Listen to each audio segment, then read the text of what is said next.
Hello, Milix TV fan! This is Miling po. Kamusta po kayo? Ano po ang inyong ginagawa?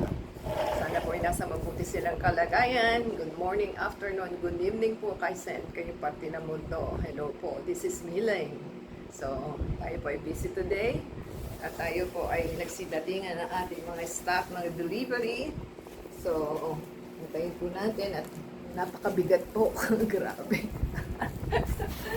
Bejeng! Kira nyo, bigat-bigat. Ilang kilos ito. Diyos ko, kaya pala ganun kamahal-mahal ng, ng items. Halos ka-presyo na. Presyo na yung delivery niya sa items. Powerful.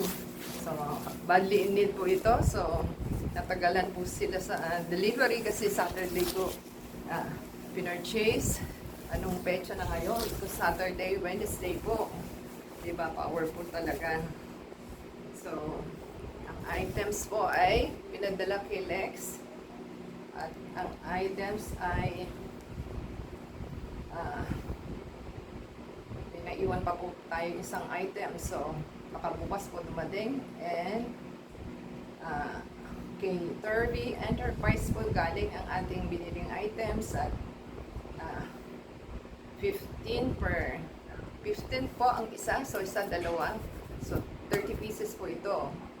So it costs 295. 90 out of 295 yun po ang delivery charge. Grabe.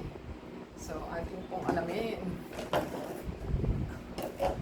Actually po kasi nagkaroon sila ng tawag nun.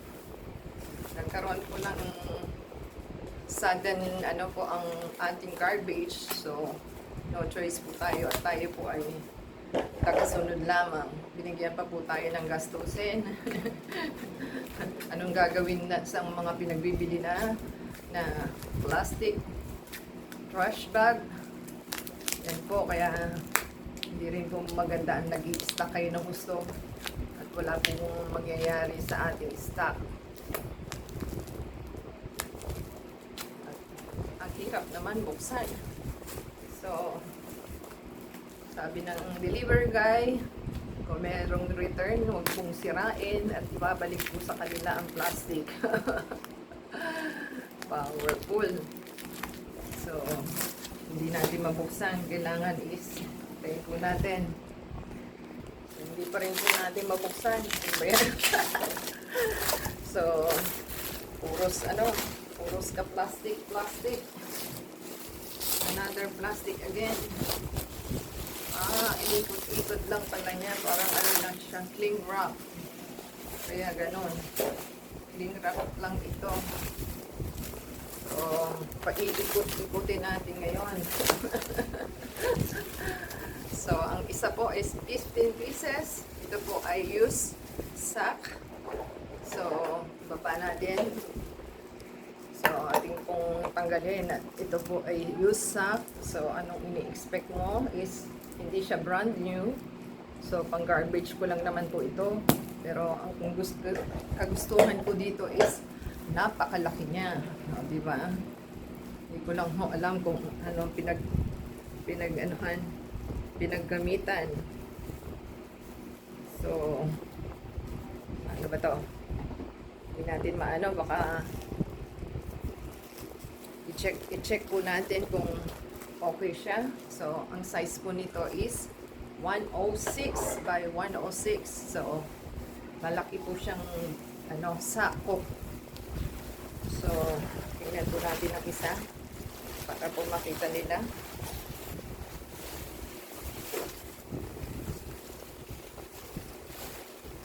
So, ayan. Ito po ang size niya. Ganun siya kalaki. Grabe. Dalawang tao po. 1 yard. O, diba?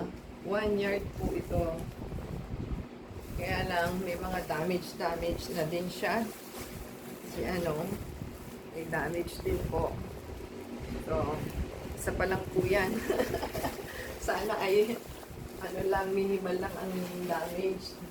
At ito po ay gagamitin natin sa ating basura.